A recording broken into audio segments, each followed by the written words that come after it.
Hello guys, what's up? Ron here and welcome back to my channel. Day 16 na tayo. So workout tayo ngayon guys, no.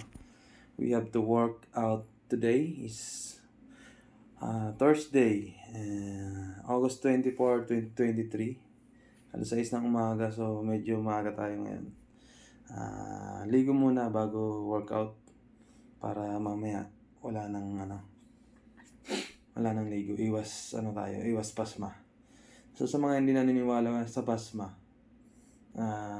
bahala kayo. Pero ako, gusto ko lang yung sarili ko. Sabi nga, di ba? Prevention is better than cure. Okay?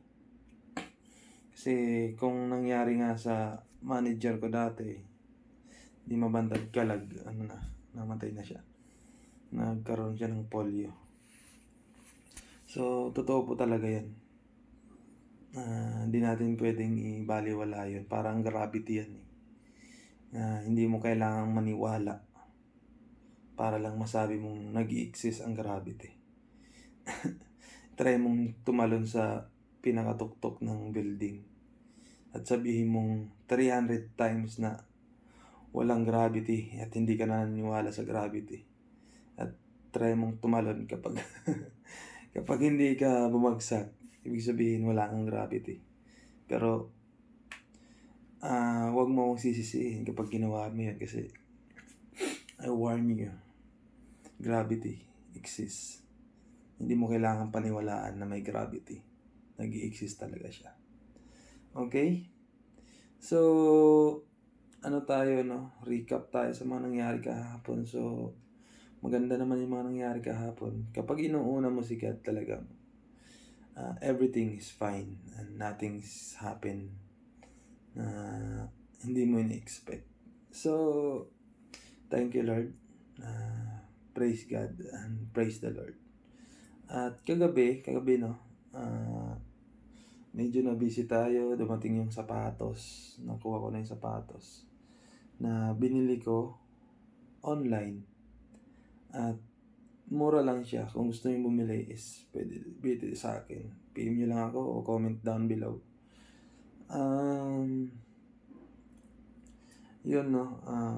Kagabi walang pumapasok sa isip ko.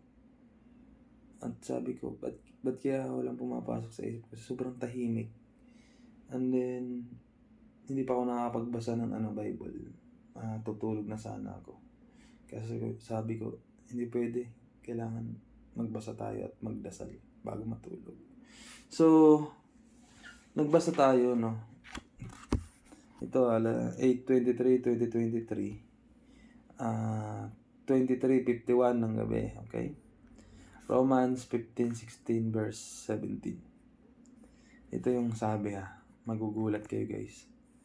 I have therefore whereof I may glory through Jesus Christ in those things which pertain to God. Okay? Dalawa sinulat ko. Magkasunod. Number 18, verse 18. For I will not dare to speak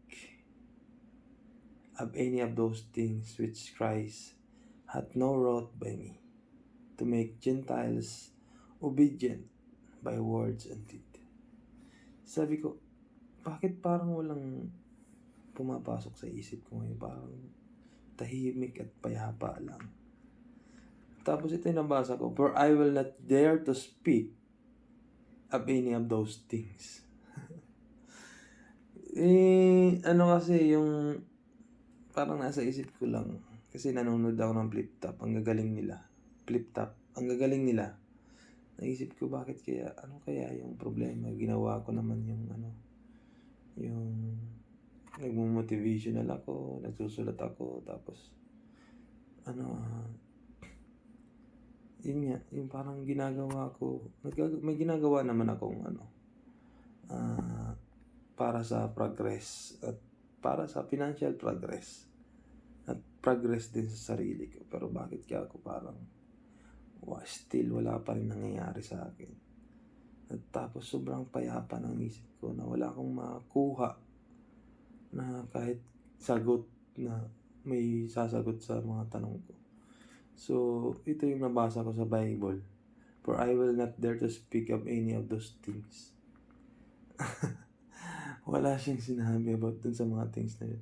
Which Christ hath not wrought by me. Hindi ko alam ano ibig sabihin ng wrought. W-R-O-U-G-H-T. To make Gentiles obedient by words and deed. Kung wrote to is sulat, siguro, hindi ko alam kung anong nakasulat. Baka hindi nga nakasulat sa akin. Hindi sinasabi. To make Gentiles obedient by words and deed. To make Gentile obedient. Gentile obedient, guys. So, by words and deed. Siguro, kailangan ko na lang i-obey si God. At hayaan siya sa kung anong plano niya sa akin. Tapos ngayong umaga, ito naman nabasa natin. Proverbs 28-29 verse 10. Ano to mahaba yung binabasa ko. Pinipili lang talaga ako ng verse na medyo parang nakaka-relate ako. Who causeth the righteous to go astray in an evil way, he shall fall himself into his own. Yun causeth the righteous to go astray in an evil way. Yun, ibig sabihin, causes ka ng righteous, ng tama, to go astray in an evil way. Pero yung evil way pa rin, in an evil way, he shall fall himself into his own pit. Mahuhulog ka sa patibong mo. But the upright shall have good things in possession. So, kailangan natin maging upright. Shall kasi we will have a good things in possession. Yung possession, guys, pag-aari. Tapos, verse 20, Proverbs 28-29, verse 20. A faithful man shall abound with blessing. Okay? We have to be faithful. Kailangan mapagkakatiwalaan tayo. Shall abound with blessing. But he that maketh haste to be rich shall not be innocent. So, yung mga gustong yumaman, hindi mo kailangan mong maging matalino at maraming alam.